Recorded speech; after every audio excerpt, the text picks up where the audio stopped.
Bismillah. Bismillahirrahmanirrahim. Nawaitu ta'allum wa ta'lim wa tadhakkur wa tadhkir wa nafa' wal intifa' wal ifada wal istifada wal hasanat wa nasakh kitabillahi wa sunnati rasulih. Ibtiqa wal jillah qurbi sawbihi la tarsyadna syafi'ina rasulillah Muhammad bin Abdullah wa alaihi wasallam khusanillahi rahil imam.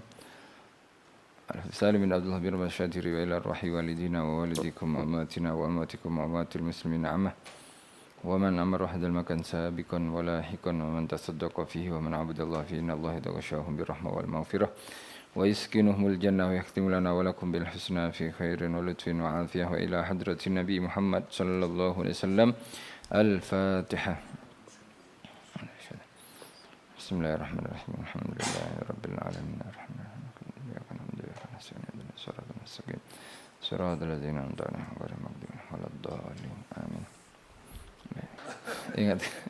Bismillah walhamdulillah wassalatu wassalamu ala Rasulillah Sayyidina Muhammad bin Abdullah wa ala alihi washabihi wa mawalah wa la hawla wa la quwata illa billah. Rabbi syrah li sadri wa yassir li amri wahlul 'uqdatam min lisani yafqahu qawli amma ba'du. Insyaallah kita teruskan ya pengajian kitab Sirah Nabawiyah. Yang mana kita sampai pada muka surat 86. Pembinaan Kaabah dan isu tahkim. Ya. Sedia maklum bahawasanya Kaabah ini di zaman Rasulullah SAW dilanda banjir. Ya. Bahkan banjir besar pun telah menyebabkan Kaabah ini runtuh. Kemudian akhirnya adalah pembinaan. Mula-mula Kaabah memiliki 2 pintu. Tapi ketika dibina ni, pembinaan yang ketika ini, zaman Rasulullah ketika Nabi umur berapa? 35 tahun, dijadikan 1 pintu. 2 pintu, kenapa tak diteruskan atau tidak dikekalkan 2 pintu? Kerana di dalam Kaabah itu sendiri, banyak harta, banyak benda yang berharga. Waalaikumsalam. Jadi kadang ada pencuri. Ada orang-orang yang nak menceroboh Kaabah itu sendiri. Jadi orang Quraisy berpendapat dibuat 1 pintu, dibuat agak tinggi supaya mudah nak dipantau, mudah diperhati. Kemudian di atap pun akhirnya ditambah mizab, ya. Ditambah mizab, yakni apa sebut mizab ni? Bukan, mizab tu tempat air, saluran air yang mizab. Kan bertakung, kan ini segi 4, jadi air bertakung, supaya tak bertakung, beri lubang dan diberi mizab nama dia. Saluran air tu. Kan ada yang warna emas tu kan, sampai sekarang pun ada. Pancur. Pancur emas. Baik, kita baca ya, pembinaan Kaabah dan isu tahkim. Tahkim ini adalah mengangkat hakim untuk mengangkat seseorang untuk meletakkan Hajar Aswad. Kerana apa perlu tahkim, mengangkat hakim sendiri? Dikarenakan meletakkan Hajar Aswad akan dicatat dalam buku sejarah. Jadi orang Arab kan suka dipuji, suka masuk nama dia terkenal kan, dikenang istilahnya. Oleh mereka berebut dalam nak meletakkan Hajar Aswad. Dalam pembinaan mereka boleh gotong royong, tapi nak meletakkan balik Hajar Aswad pada tempatnya ini perlu ada orang. Pasti orang ini akan dikenang, akan dipuji dan seterusnya. Oleh sebab isu ini menjadi satu isu besar, bahkan mereka hampir nak berperang antara kabilah nantinya.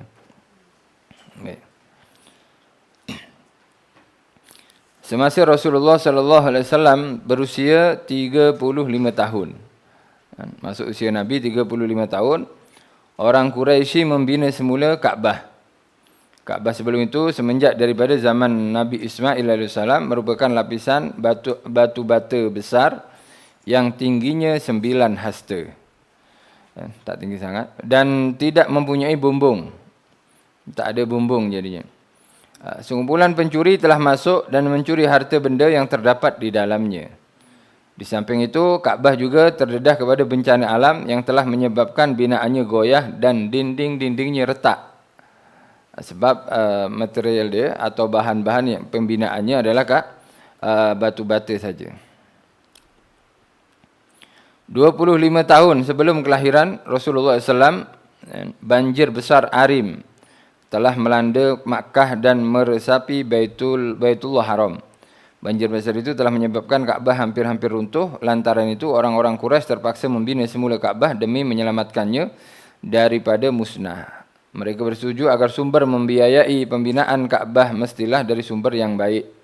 Ini Masya Allah mereka. Yang ini kita akan bina dengan duit harta yang kita kumpul sama-sama. Tapi dengan syarat harta tersebut bukan hasil riba, bukan hasil merompak, bukan hasil menipu, hasil yang halal.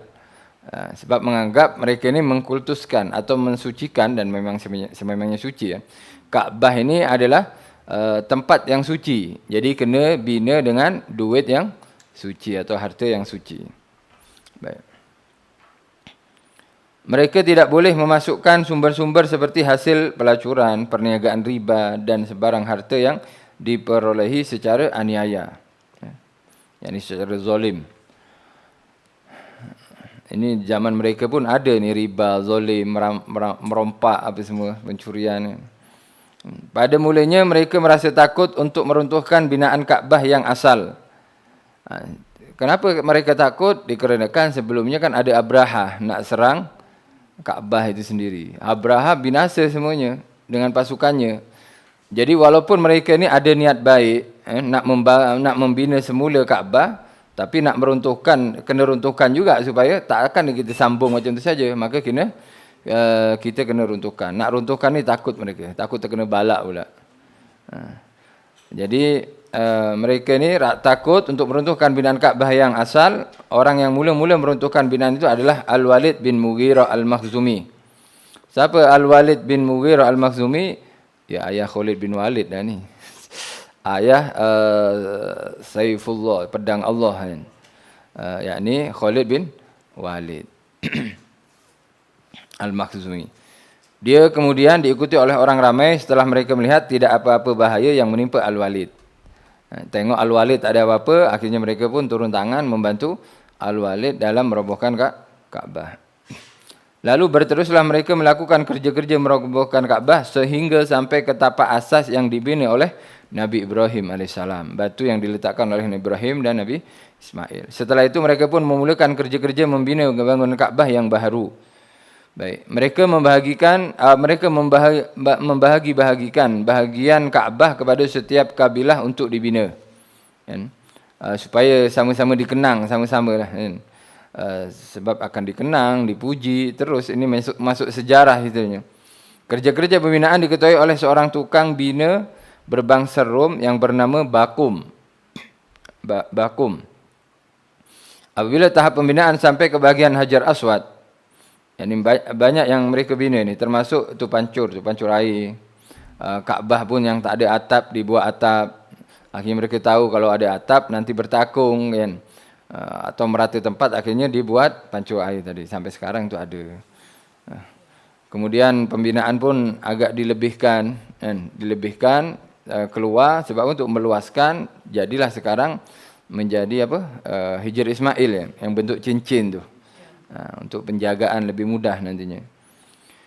Apabila pembinaan sudah sampai ke bahagian Hajar Aswad, mereka mulai berselisih pendapat mengenai siapakah yang patut diberi penghormatan untuk meletakkan batu itu di tempatnya atau di situ. Perbalahan itu berlanjutan selama 4 atau 5 malam. 4-5 hari berbalah ni. Supaya apa? Kan kena satu orang saja. Hajar Aswad bukan benda yang besar. Kalau besar dia mudah. Mereka dah akal mereka yakni tak boleh nak bercadang seperti cadangan Nabi Muhammad sallallahu alaihi wasallam. Berbalah ni 1 malam 2 sampai nak perang. Bahkan mereka sedia untuk berperang supaya jadi dikenang nantinya. Ia semakin beruncing sehingga hampir-hampir menimbulkan peperangan di tanah haram.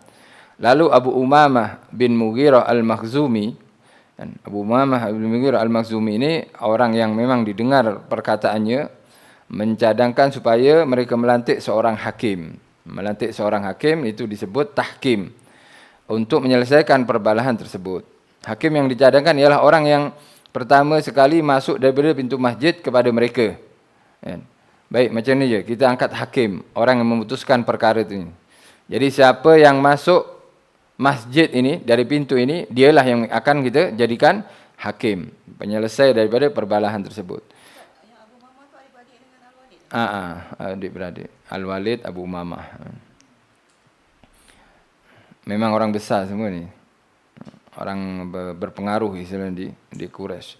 Mereka pun bersetuju dengan cadangan tersebut. Allah mentakdirkan bahawa orang yang ditunggu itu ialah Rasulullah sallallahu alaihi wasallam. Tak tahunya yang masuk masjid dari pintu tersebut adalah Nabi. Apabila mereka melihat Rasulullah, mereka pun menjerit, inilah si jujur. Ya ini si Amin. Si ini sebetulnya kurang sopan ya. Si ini adalah Al-Amin. Hadzal Amin. Yani ini adalah orang yang jujur. Kami setuju dengannya. Semua sepakat. Kalau Nabi memang setuju orang. Ini sebelum Nabi jadi Nabi kan 35 tahun. Yani 35 tahun umur Nabi masih ini. Orang yang dimaksudkan ialah Nabi Muhammad sallallahu alaihi wasallam. Sesampainya Nabi Muhammad SAW kepada mereka, baginda pun diberitahu mengenai cadangan tersebut. Mereka seronok ketika melihat Nabi ini keluar. Istilahnya tak ada perselisihan lagi. Ya sudah, kita sepakat. Nabi tak faham. Nabi tak faham ni apa yang berlaku antara mereka ni. Apa yang berlaku 4-5 malam sebelumnya ni tak faham Nabi. Akhirnya mereka menjelaskan kepada Nabi sebetulnya mereka ini tengah berselisih dan hampir mereka ini berperang. Sampai-sampai mereka ada keputusan untuk menjadikan Nabi sebagai hakim. Maka Rasulullah SAW meminta sehelai kain lalu diletakkan batu itu di tengah-tengah kain tersebut. Jadi syal, orang Arab kan biasa musim sejuk kan, mereka memang buat syal, dibentang tadi, diletakkan batu di atas kain. Kemudian Rasulullah SAW meminta semua ketua kabilah yang berbalah itu memegang bucu kain tersebut dan menyuruh mereka mengangkat kain itu sehingga sampai ke tempatnya. Diangkat sama-sama. Ini tak terfikir oleh orang-orang yang sebelumnya. Padahal benda ni kalau dah tahu ya mudah, nampak mudah. Tapi kalau Allah tak buka akal ya memang tak terfikir juga. Istilahnya orang yang yang memberi kefahaman seseorang, kecerdikan seseorang ini Allah Subhanahu wa ta'ala. Dan Imam Ghazali memberikan satu amalan supaya kita cepat faham pada segala hal, cerdik, tambah akal kita. Maksudnya tambah akal ni bukan dua akal ni. Maksudnya tambah manfaat tu ada lebih banyak. Dianjurkan oleh Imam Ghazali dalam kitab Bidayatul Hidayah. Mungkin ada yang pernah baca kitab Bidayatul Hidayah. Bila matahari ini nak tenggelam, yakni sebelum tenggelamnya matahari, baca surah Wasyamsi Waduhaha. Itu Al-Imam Syekh Ibn Hajar Al-Asqalani, bukan Ibn Hajar Al-Haytami. Syekh Ibn Hajar ni ada dua. Ada Al-Haytami, Imam Hajar Al-Haytami ni ulama fikah. Ulama fikah yang sangat warak. Ada Syekh Ibn Hajar Al-Asqalani yang mendapat gelar atau yang diberi gelar Al-Hafiz. Sebab kenapa Al-Hafiz? Sebab Ibn Hajar Al-Asqalani seorang muhaddis yang hafal 300,000 hadis. Ya zaman dulu kalau orang nak dapat gelar Al-Hafiz ni bukan hafal Quran sebetulnya. Tapi dia kena hafal 300,000 hadis. Atau sekarang istilah ni agak dikurangi. Al-Hafiz untuk para muhaddis 100,000. Agak dikurangilah, ada diskon 60%. Ya, tapi 60% pun kita tak mampu. Tapi sebab kenapa? 100,000 hadis. Jadi masih ada orang seperti ini kan. Di India, di Yaman masih ada kan. Di mana-mana lah, Pakistan, di Indonesia pun. 100,000 hadis yang mereka hafal. Baru dapat gelar Al-Hafiz. Tapi sebab kenapa? Orang macam ni langka. Jarang nak jumpa. Jadi kalau gelar ni boleh membuat orang teringin nak dapat belajar menghafal. Seperti Al-Quran, kawasan kita kan jarang orang nak hafal Al-Quran. Oleh diberi gelar juga Al-Hafiz supaya orang tu lebih semangat untuk mendapat gelar. Tapi hakikatnya gelar Al-Hafiz ini untuk muhaddis yang hafal beratus ribu hadis. Dan Syekh Ibn Hajar Al-Asqalani, muhaddis ini Al-Hafiz, mengatakan siapa yang baca wasyamsi waduhaha sebelum terbenamnya matahari, maka akan direzekikan kepadanya al-fatana, kecerdikan, kefahaman dan ketajaman akal. Wasyamsi waduhaha wal qamari idza tal. Jangan wal qamari idza talaha wan nahari idza jallaha wal laili idza yaghsha was samai wa ma banaha. Ini surah Asy-Syamsi ini selalunya kita baca di solat duha. Kan ada satu hadis yang ada riwayat mengatakan sallud duha bi surataiha. Solatlah duha dengan dua surahnya, yakni surah Wad-Duha dan surah Wasyamsi Waduhaha. Solat duha baca dia Wasyamsi Waduhaha dan surah Wad-Duha wal laili idza yaghsha sampai rakaat keduanya. Surah Wasyamsi ini pasangan surah Ad-Duha dalam solat duha ya. Tepatnya dia surah ke-91. Surah ke-91 di sana ada 15 ayat. Ini dibaca sebelum matahari terbenam. Ya bukan nak tunggu matahari terbenam jap nak tunggu, tak ada lah macam tu sangat. Matahari terbenam ni maghrib lah, sebelum maghrib. Kan?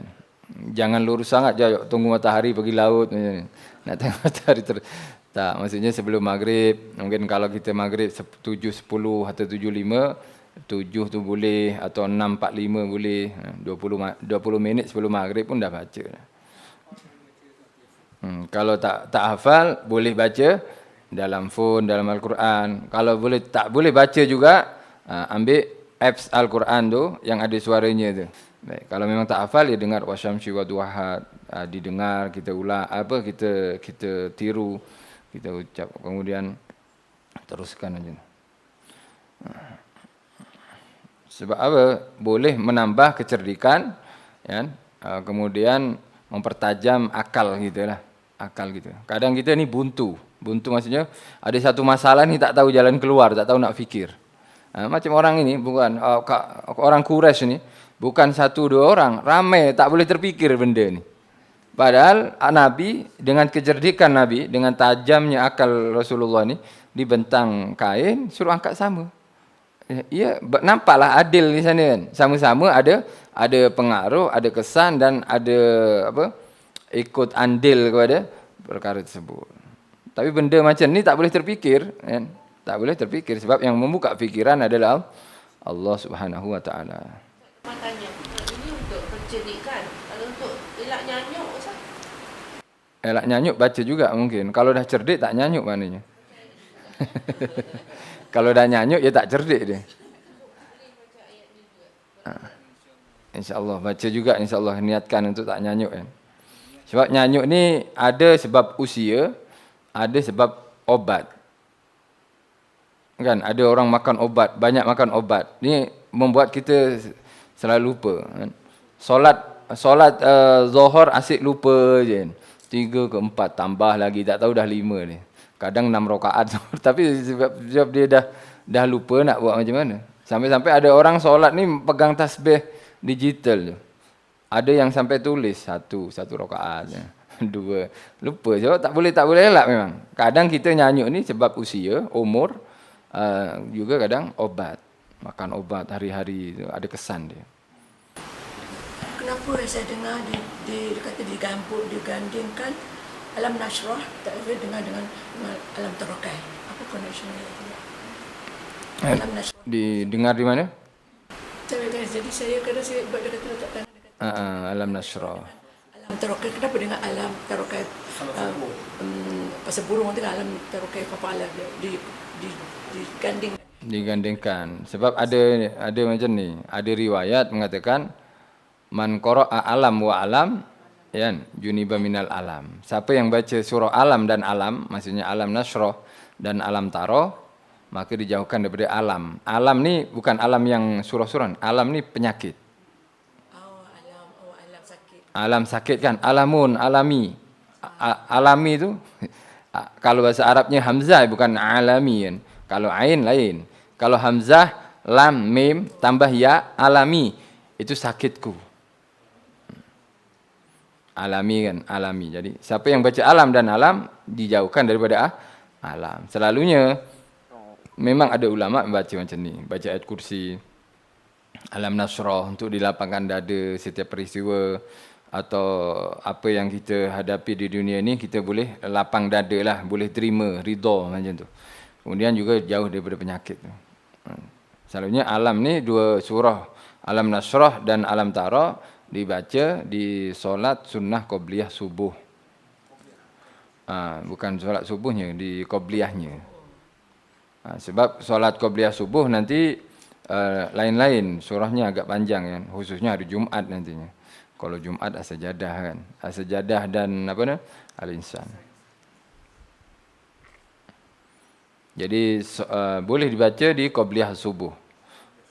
Qobliyah subuh, alam nashrah dan alam tara. InsyaAllah pada hari tersebut jauhlah orang ni daripada sakit. Tapi kena yakin ya, kena yakin. Untuk nak tajam ni anak-anak kita, cucu kita kalau dah petang ajak baca wasyamsi wa duha. Sebetulnya banyak surah yang dianjurkan untuk dibaca petang tu kan. Ya termasuk kita baca Wirdul Latif tu cukup sudah. Itu para ulama, memang para ulama ni petang sebelum terbenam matahari jangan buat benda lara, benda yang sia-sia. Buat waktu tersebut untuk ingat Allah. Para ulama kita menghimpun zikir-zikir, banyak zikir-zikir bukan sahaja Wirdul Latif. Tapi kita lebih mudah, lebih senang nak baca Wirdul Latif. Itu pun dah banyak fadilahnya. Kalau kita sarah satu persatu itu menjadi kuliah nanti. Kuliah yang sangat panjang kan. Kalau satu-satu Wirdul Latif ni. Fadilahnya. Baik. Kemudian menyuruh mereka mengangkat kain itu sehingga sampai ke tempatnya. Setiap kabilah memegang satu bucu daripada kain. Setelah sampai ke tempat sepatutnya, Rasulullah SAW mengambil batu itu dengan tangannya dan meletakkannya sendiri di penjuru Hajar Aswad. Dan itulah penyelesaian bijak yang dipersetujui oleh semua pihak. Ini satu kebijakan ya, kebijaksanaan sikap Nabi Muhammad SAW. Hajar Aswad ini menjadi sampai sekarang ya masih ada menjadi permulaan orang nak tawaf dan juga menjadi pengakhiran orang yang selesai tawaf. Kalau orang tak melintasi Hajar Aswad, maksudnya dia berdiri di depan Hajar Aswad nak tawaf, tak dikira tawaf dia. Kan kena ada di belakang dia kan. Belakang dia baru kita tawaf, baru dikira nanti. Melintasi lagi 1, 2 dan seterusnya. Kalau dia tawaf tak sampai Hajar Aswad, dia dah berhenti, kurang tawafnya nanti. Jadi Hajar Aswad sangat memiliki kesan atau pengaruh yang besar dalam ibadah haji kan, khususnya tawaf. Orang Quraisy menghadapi kekurangan peruntukan dari sumber yang baik untuk meneruskan pembinaan Ka'bah. Dana kurang, bukan mereka miskin, tapi yang halal ni susah. Mereka kan tak nak hasil riba, menipu, pencurian, rompakan, semua tak nak. Ini yang halal. Apa mereka yang halal? Ya mereka niaga tu. Mereka kan ada jual beli, ada beli barang daripada Syam, dijual di Mekah. Hasil tu mereka sebahagian diinfakkan untuk pembinaan Ka'bah. Oleh sebab itu mereka mengeluarkan kira-kira 16 hasta binaan di sebelah utara yang dikenali sebagai Hijr, Ismail dan Al-Hatim. Dan Al-Hatim yang ini cincin lah, bentuk cincin tu. Kan bentuk cincin kan, kita tak sah kan mengeluarkan itu, maksudnya tak jadikan bangunan ke atas semua, ke bawah aja. Kita kan tak sah tawaf di sana. Tawaf di dalam cincin tu tak dikira nanti. Sebab itu masih dalam Ka'bah. Kita tawafnya di luar Ka'bah, di dalam Masjidil Haram. Oh sekarang dah tutup ya? Yalah, orang bukan semua orang tahu ilmu kan. Maksudnya itu dia orang ada jalan lalu je lah. Sebagian orang lalu sana. Oh ini kosong, nak cepat lah kan. Di sana jam, di sini jam, di sini kosong. Lalu sini. Dia fikir jalan raya ke apa. Jadi untuk solat tak ada masalah. Jadi kita kalau dah lepas Hajar Aswad ke-7, pusingan ke-7, kita pusing lagi sampai sana kita solat. Solat tawaf tu, sunat tawaf 2 rakaat tak ada masalah solat sana. Sebab kita solat di Hajar Aswad di dalam Kaabah pun tak ada masalah, diperbolehkan. Baik. Mereka meninggikan pintu Kaabah atas dari permukaan tanah supaya tidak dimasuki oleh sesiapa kecuali mereka yang dibenarkan. Akhirnya ditinggikan pintunya, dibina tangga, anak tangga tu. Untuk siapa? Untuk kenapa? Untuk menjaga daripada pencuri. Kalau bawah kan orang masuk kadang tak nampak, buka sikit terus masuk. Tapi kalau ke atas dia kena naik dulu. Buka pintu baru boleh masuk. Kalau dah naik nampak nantinya. Kemudian apabila pembinaan telah mencapai 15 hasta, mereka memasang bumbungnya yang dilapik di atas 6 batang tiang. Ada 6 tiang di Kaabah tadi. Dengan itu jadilah ukuran Kaabah yang telah selesai itu berbentuk 4 segi, ketinggian kira-kira 15 meter, panjang bahagian tepinya yang terletak Hajar Aswad serta bahagian bertentangannya ialah 10 meter. Hajar Aswad diletakkan di paras 1,5 meter dari permukaan bumi tempat bertawaf. Tak sampai 2 meter ya tinggi Hajar Aswad ya. 1,5 ya.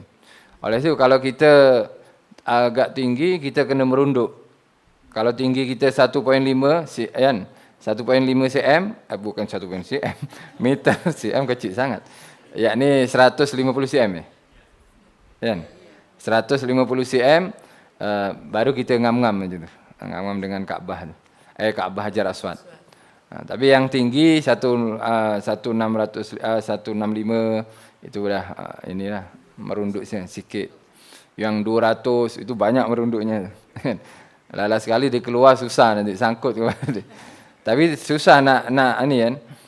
Nak cium Hajar Aswad ni, melainkan masa Covid hari itu memang tak ada orang nak cium lah. Sekarang ni dah terbuka sangat. Apa kelebihan Ustaz? Betul ke Ustaz kalau dapat cium tu kata apa Ustaz? Wallahu a'lam kan. Hajar Aswad ada kelebihan. Kelebihannya ikut Nabi.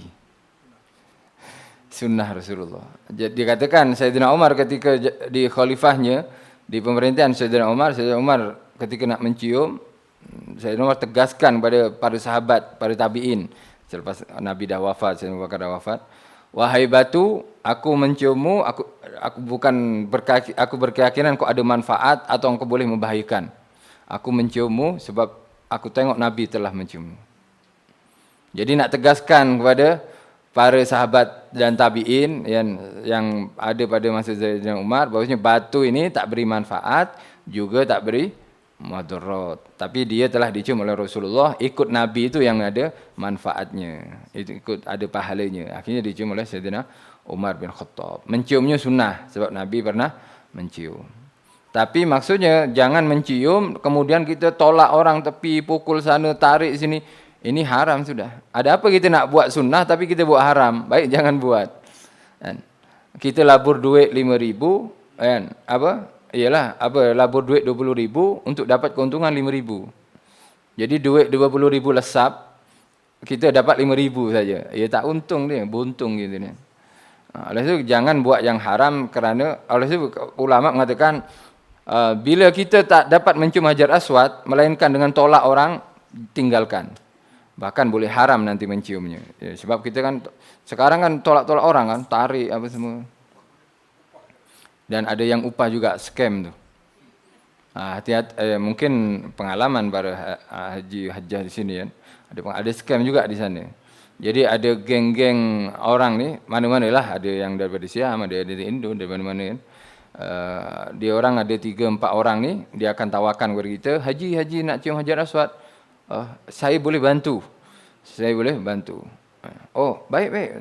Kita ingat dia orang baik, dia free ke tak bayar kan. Sekali dia memang blok jalan tu dengan dia orang, kemudian kita dimasukkan, suruh cium dah, ditolak macam tu. Dia tahan. Kita cium yang ni selesa lah, tenang macam tu. Lepas keluar, kita pula ditarik kat tepi. Kan? Ditanya, haji ini tak free haji. Ini ada upah dia. Ada yang minta 300 seorang.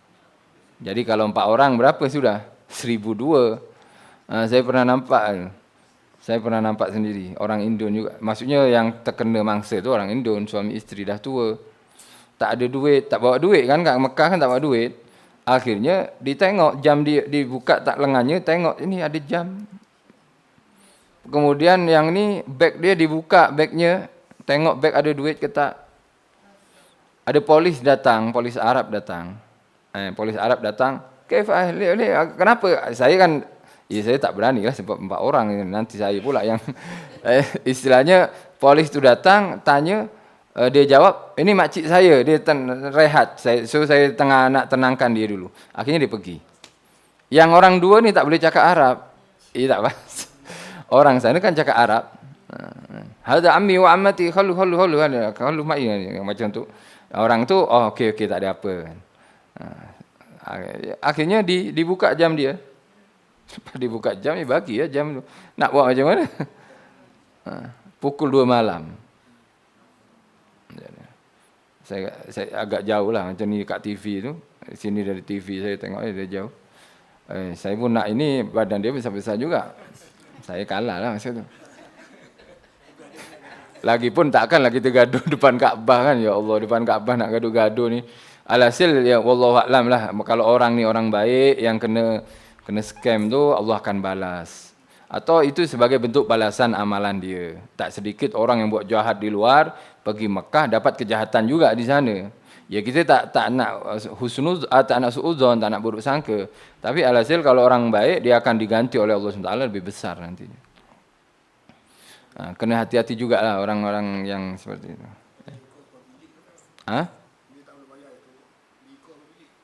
Oh itu yang bahaya tu. Kalau bilik tu mungkin masa tu tak terlalu ini ya, sebab pukul 2 malam. Mungkin terus dibawa tepi, tarik kat tepi. 4 orang. Jadi duduk belah sini memang tak boleh lari lah. Lagi kan orang atuk-atuk kan. Atuk dan nenek ya, kasihan dia. Akhirnya tu depan Kaabah tu. Ya Allah, astagfirullah. Anak saya bukannya Ustaz. Beli minyak wangi harga dia 10 rial. Dia bagi 100 rial. Dia tak bagi tukar, dia bagi minyak wangi. Dia paksa beli. Yelah, kena hati-hati memang kan. Tapi itulah, jangan sampai suudzon lah istilahnya. Baik. Kemudian sampai mana ni? Pintu Kaabah berada pada ketinggian 2 meter daripada bumi. Jadi pintu Kaabah lebih tinggi daripada Hajar Aswad. Ya, Hajar Aswad kan 1.5 meter. Pintu Kaabah itu sendiri 2 meter. Bagian luar Kaabah dilingkungi satu kawasan binaan di bahagian bawahnya yang ketinggiannya agak sederhana, iaitu 0.25 meter, yakni suku meter ni. Jarak lebarnya juga sederhana, iaitu 0.3 meter. Tempat ini dikenali dengan Syazarwan. Syazarwan yakni batu-batu yang Kaabah ni kan macam ni kan. Jadi Syazarwan ni ada lebih sikit, kemudian orang yang tawaf kemudian menyentuh bahagian atas Syazarwan itu tak sah nanti tawafnya. Istilahnya kalau binaan tu macam mana? Binaan kan macam ni kan, binaan macam ni kan. Ini lebih-lebih ni Syazarwan nama dia. Tebing macam tebing lah, tapi dia tak adalah lebar sangat, dia 0.3 kan saja atau 0.25 saja yang. Jadi tak. Ada orang kan kalau tawaf yang dekat-dekat Kaabah kononnya akhirnya dia terpegang Syazarwan kan, tertolak ke apa ke, akhirnya dia masuk kawasan Kaabah. Itu kawasan Kaabah. Jadi kalau tawaf ya jangan terlalu jauh sampai tingkat 2. Itu berapa kali ganda tu. Kan baru kali ganda kan. Tak pernah berjaya. Satu kali cukup sudah, turun je. Turun ke bawah aja, bawah pusing aja tu kan. Motor lah, skuter. Oh, sekarang ada motor. Dulu tak ada. Dulu tak ada, kena bayar. Kena bayar tolak tu kan. Nak bayar. Apa bayar tu Ustaz? Sewa. Ya, bawa tekan ya pun boleh jalan. Skuter lah. Itu senang lah. Baik. Kawan yang ada duit memang dia bayar. Nak sa'i pun dia bayar juga orang tu.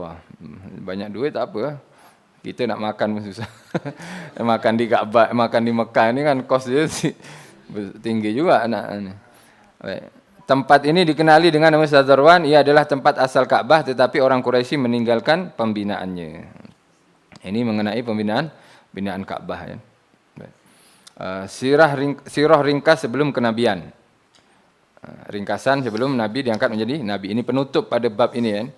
Pada bab ke-6 ni, nanti kita akan masuk pada bab 7, bab tentang kenabian sudah. Masa-masa sebelum kenabian ni, semua orang mencintai Rasulullah sallallahu alaihi wasallam. Cinta Nabi, kan? Semua orang-orang Mekah ni cinta kepada Rasulullah dengan sifat dan akhlak yang ditunjukkan oleh Nabi. Dikatakan semasa peringkat membesar, Nabi Muhammad SAW telah memiliki keistimewaan-keistimewaan yang tiada tolok bandingnya. Rasulullah SAW adalah contoh terbaik seorang yang memiliki fikiran yang bernas dan pandangan yang tepat. Fikiran yang nas ni sesuai dengan akal orang normal. Secara akal, secara kenyataan memang betul fikiran tersebut. Rasulullah SAW dikurniakan sifat-sifat seperti pintar, pandangan yang tepat. Rasulullah SAW dikurniakan berpandangan tajam, tindakan dan matlamat yang tepat. Sikap pendiam Rasulullah SAW dijadikan laluan untuk banyak berfikir dan mencari kebenaran. Rasulullah tak banyak bercakap, tapi kalau bercakap pasti berfaedah. Rasulullah lebih banyak diam, lebih banyak diam, memperhatikan dan memikirkan, berfikir.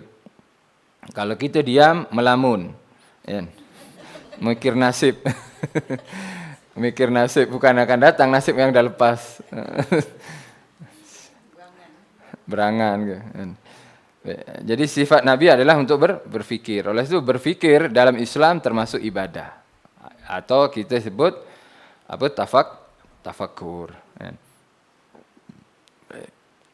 Dengan akhlaknya yang baik serta fitrahnya yang bersih, Baginda SAW menyingkap lembaran-lembaran kehidupan manusia, urusan-urusan mereka dan hal ehwal berbagai-bagai lapisan manusia.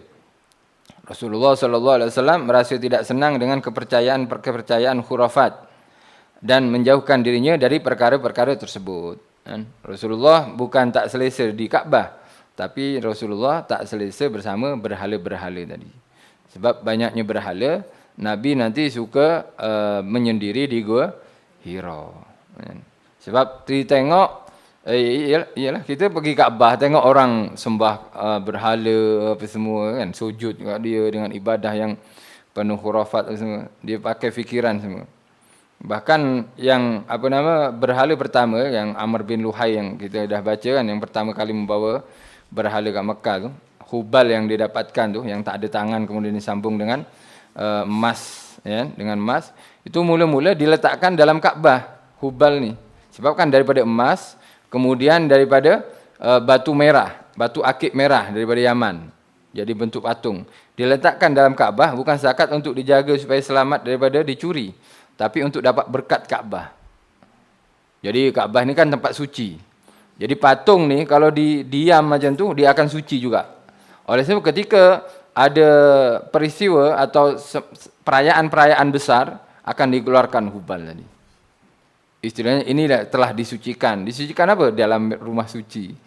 Ya, itu akal kita lah. Istilahnya akal manusia kan ikut macam tu. Istilahnya kalau ada dalam tempat suci, dia akan jadi suci. Kan? Walaupun ialah tak ada ilmu, ikut khurafat istilahnya. Rasulullah SAW bergaul dengan manusia mengikut pertimbangan fikiran untuk memahami mereka dan keadaan mereka.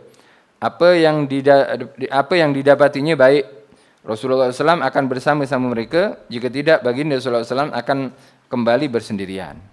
Sekiranya berkumpul dengan manusia itu adalah baik, ada kebaikan, memberi manfaat, atau boleh dapat manfaat, Nabi berkumpul. Kalau tak, Nabi bersendiri. Ini yang paling selamat lah.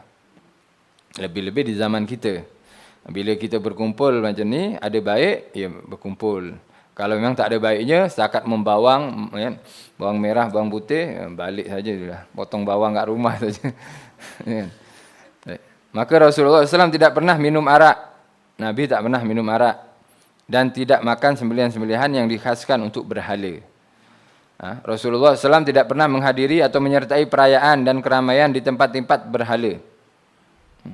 Sekarang ni agak susah. Yang kadang kita kalau ada kawan atau ada kenalan, staf ke apa semua yang beragama lain, kadang mereka merayakan di tempat ibadah mereka kan.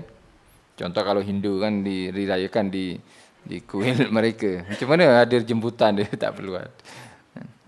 Kan pernah juga dapat jemputan macam tu. Jemputan buat kat mana kenduri ni? Buat di temple ke apa sebut? Kuil kan, ditulis temple sana. Memang tak ada lah bagi hadiah je. Malah sejak kecil lagi Rasulullah SAW merasa jengkel dengan sembahan-sembahan yang palsu ini. Sehingga kan tidak ada sesuatu yang paling dibenci oleh baginda SAW selain berhala-berhala itu. Kenapa ya? Pelik, sebab Nabi kan berakal sehat. Berhala ini awak buat, dia berhabuk awak bersihkan, kan? Dia kepanasan awak masukkan, pelik jadinya. Ini Tuhan tapi memerlukan hamba. Ya, istilahnya masih diselamatkan oleh hambanya. Jadi tak mungkin benda ini menjadi Tuhan kita. Akal sehat kan. Bukan ikut zamannya. Kalau sekarang kan ikut zaman kan. Tapi alhasil kemudian Rasulullah tidak tahan mendengar orang bersumpah dengan menyebut Al-Lata wal Uzza. Sebetulnya Al-Lata ini sebagian ulama mengatakan Lata. Lata itu tak dia mu'annas. Tak ni mu'annas. Seperti kalau laki kan Syakir. Kan? Kalau laki nama Muhammad Syakir. Kalau perempuan ada taknya, Syakirah. Syakirah maksudnya, bukan Syakira. Syakirah ada taknya kan. Lata ni asal dia, ada yang mengatakan Allah. Tambah tak Al-Lata. Uzza daripada kalimat Aziz. Al-Uzza. Macam tu. Jadi mereka menamakan berhala dengan nama Allah. Kemudian Al-Lata ni siapa? Lata ni orang yang suka membuat roti sama dengan Hashim tadi. Tapi ni sebelum Hashim. Orang yang dermawan, orang yang pemurah, suka bagi kebaikan dia. Orang haji, Masya Allah, dia lalas sekali dia mati. Kemudian ketika mati, orang-orang haji ingin mengenang dia, dibuatkan patung. Jadi patung ni untuk dikenang, untuk dikenang. Lalas kan untuk sampai sekarang kan kalau nak mengenang pahlawan kan dibuatkan patung kan. Mungkin di sini tak. Sebagian negara ada patung dia. Jangankan pahlawan, player football pun ada patung dia. Player apa sajalah yang orang-orang ada ini dia ada patung dia. Patung tersebut lalas sekali disembah. Sama dengan Uzza. Uzza ni pasangan dia. Uzzah ditak. Jadi mereka ini memuannaskan atau memberikan kelamin atau bukan kelamin, jantina perempuan kepada Tuhan mereka. Oleh malaikat kan mereka anggap adalah anak perempuan. Kalau anak ni ya lahir daripada ibu kan. Jadi dimuannaskan. Lata Allah mana ada taknya. Tambah tak untuk mereka muannaskan. Itu peliknya mereka. Mereka ini suka anak laki, tapi Tuhan mereka jadikan perempuan. Bahkan malaikat anak perempuan. Macam mana Tuhan boleh suka anak perempuan? Padahal mereka tak suka anak perempuan. Dan kenapa mereka tak ikut Tuhan mereka suka anak perempuan? Alhasil mencarulah dia punya fikiran. Kalau kita akal sehat, awak sembah Tuhan kan? Tuhan apa? Ada anak perempuan. Kenapa awak tak suka anak perempuan? Kenapa anak perempuan awak ni awak sembelih, awak tanam kan? Awak bunuh anak perempuannya. Kenapa awak lebih suka anak laki? Kalau memang anak. Kemudian kalau memang awak suka anak laki, kenapa malaikat bukan anak laki Tuhan? Alhasil mencaru. Dia tak sesuai lah dengan dengan akal fikiran manusia. Jadi Lata wal Uzza. Tidak syak lagi takdir Allah menetapkan bahawa Rasulullah SAW sentiasa terpelihara.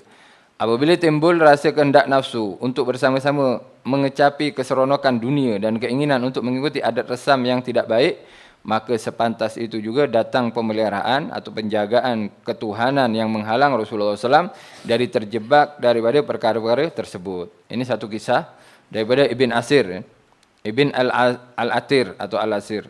Meriwayatkan bahawa Rasulullah SAW pernah bersabda yang bermaksud, aku tidak pernah berkeinginan kepada sesuatu yang dilakukan oleh orang jahiliyah kecuali 2 kali. Pernah ada kenduri ini, pernah saya kongsikan dulu. Semua itu dihalang oleh Allah Ta'ala antaraku dengan keinginan tersebut.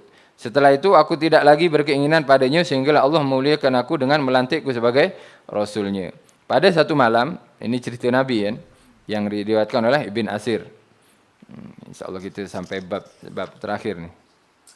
Satu muka surat. Pada satu malam aku berkata kepada seorang budak yang sama-sama mengembala denganku di tempat tinggi di Mekah. Maknanya kalau tempat tinggi dia boleh melihat kawasan tersebut kan, boleh tahu kan, boleh nampak ada apa, ada parti, ada pesta ke atau apa. bolehkah kamu tolong tengokkan kambingku supaya dapat aku pergi ke Mekah dan berhibur di situ sebagaimana anak-anak muda lain. Budak itu menjawab, baiklah aku akan lakukan.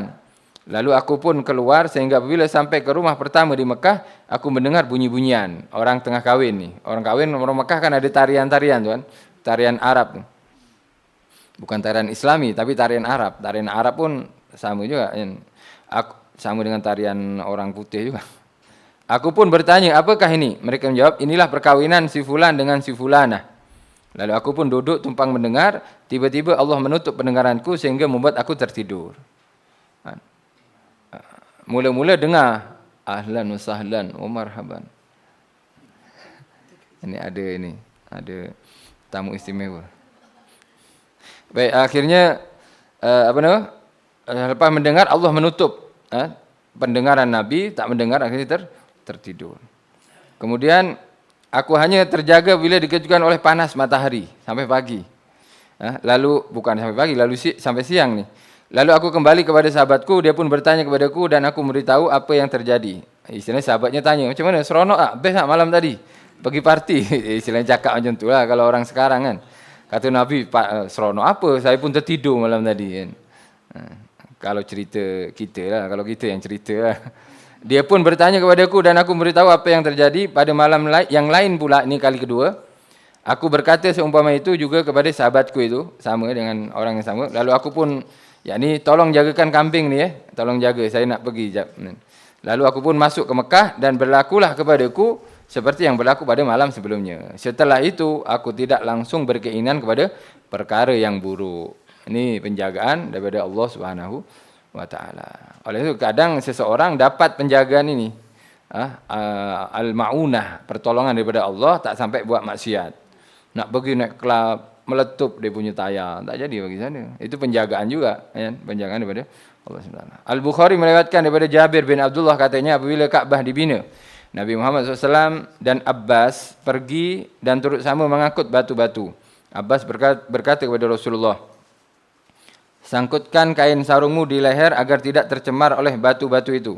Setelah berbuat demikian, tiba-tiba Rasulullah SAW rebah ke bumi sambil matanya tertumpu ke langit.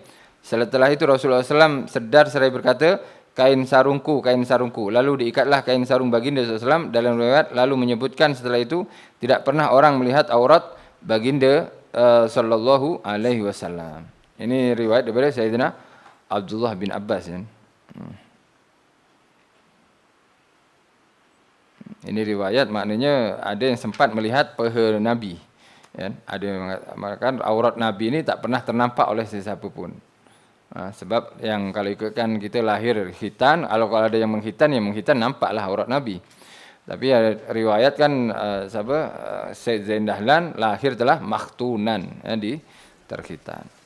Maka Nabi Muhammad SAW mempunyai keistimewaan yang amat ketara dalam kalangan kaumnya, yaitu sifat yang baik, akhlak yang mulia dan sikap yang pemurah.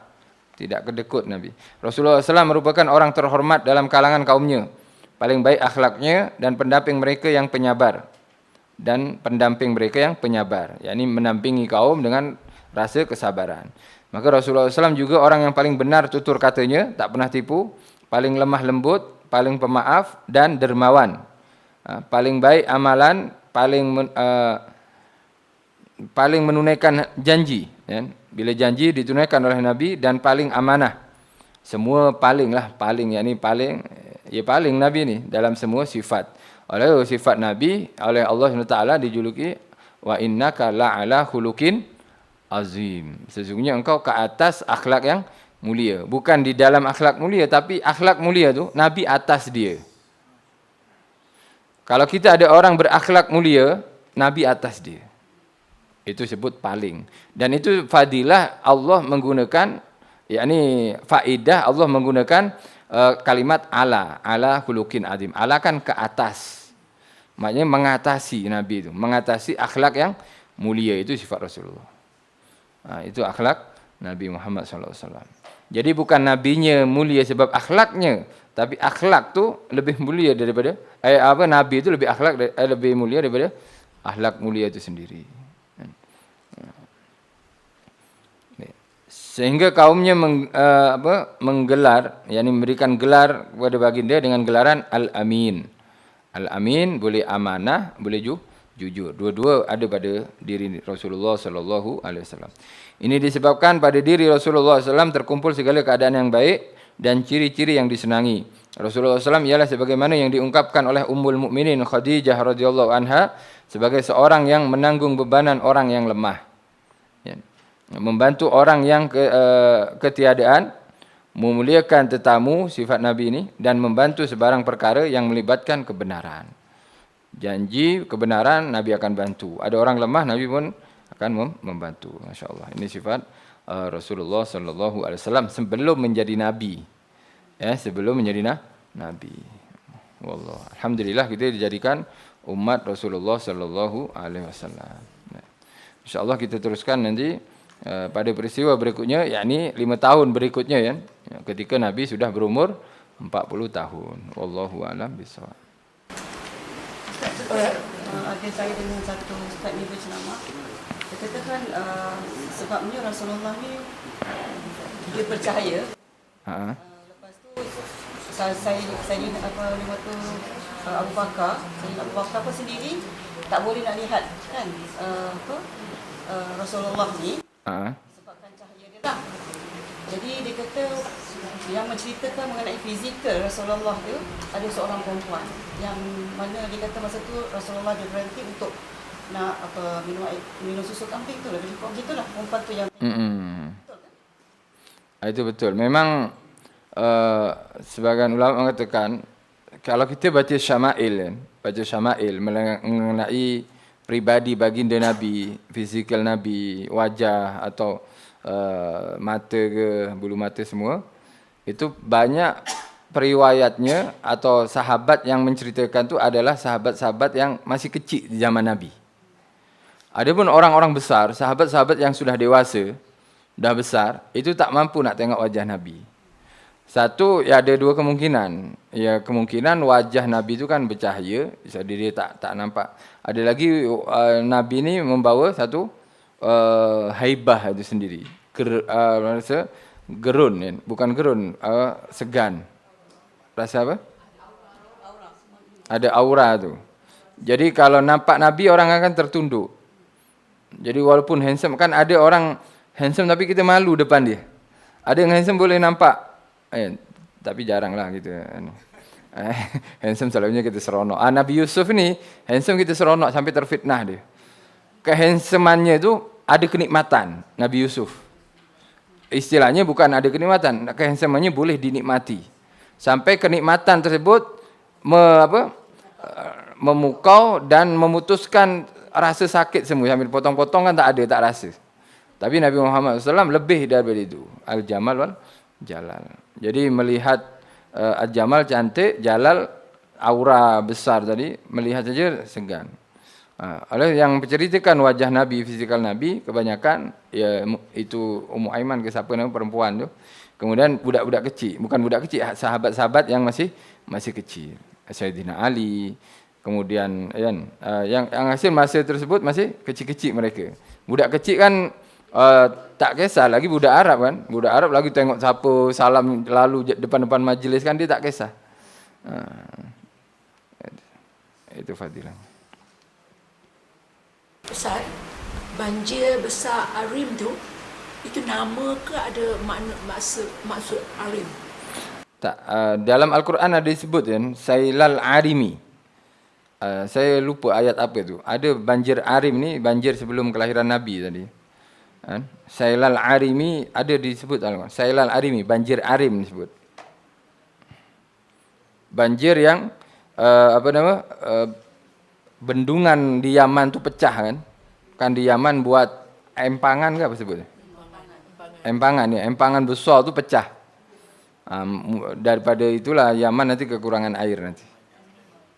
Banjir, Arim tu perkataan empangan di Yaman lah ni? Tak, banjir tu memang dia banjir besar ni. Daripada Yaman pergi ke sampai Mekah. So makna Arim tu nama khas untuk banjir tu lah. Nama banjir, banjir Arim. Boleh dicek nanti di Al-Quran ada Sailal Arimi. Saya lupa dia punya apa nama? Ayat. Sailal arimi.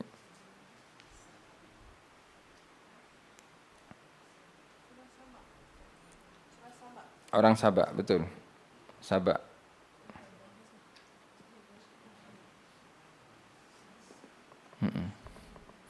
Kaum Sabak yang terkenal ya. Laqad kana li sab'in fi maskanihim ayatun jannatan an yamin wa shimal. Kulu min rizqi rabbikum washkuru lahu baldatun thayyibatun wa rabbun ghafur. Fa'aradu, mereka berpaling daripada Allah bagi kenikmatan buah-buahan yang subur. Fa'arsalna alaihim sailal arimi. Kami utuskan kepada mereka banjir arim ni. Wa badalnahum bi jannatihim jannatayn al-asil surah Saba ayat 15-16. Surah As-Saba 15-16 ayat 5. Baik, wallahu alam bisawab. Nama tsunami lah kot ya. Mungkin lah. Bahasa Arab banjir tu sail. Sin ya lam, sail. Tsunami, sail lebih kurang agak. Bismillahirrahmanirrahim. Alhamdulillahirabbil alamin. Allahumma salli wa sallim ala sayyidina Muhammadin wa ala ali sayyidina Muhammad. Rabbana anfa'na bima 'allamtana, Rabbi 'allimna alladhi yanfa'una, Rabbi faqihna wa faqih ahlana wa qarabatin lana fi dinina ma ahli kutri unsa wa dzakar. Rabbi waffiqna waffiqhum lima tartadi qawlan wa fi'lan karama warzuqil kulla halalan daima wa khilla ulama nukhda bil khairi wa nukfa kulla syarr. ربنا أصلح لنا كل شؤون وأجر بالرضا منك العيون واقضي أن ربنا كل الديون قبل أن تأتينا رسل المنون واغفر واستر أنت أكرم من ستر وصلاة الله تغشى المصطفى من إلى الحق دعانا والوفاء بكتاب فيه للناس شفاء وعلى الآل الكرام شرفاء وعلى صحب المصابيح الغرر اللهم اهدنا بهداك واجعلنا ممن يسارع في رضاك ولا تولنا وليا سواك ولا تجعلنا ممن خالف أمرك وعصاك وحسبنا الله نعم الوكيل ولا حول ولا قوة إلا بالله العلي العظيم وصلى الله على سيدنا محمد وعلى آله وسلم الحمد لله رب العالمين الفاتحة. بسم الله الحمد لله رب العالمين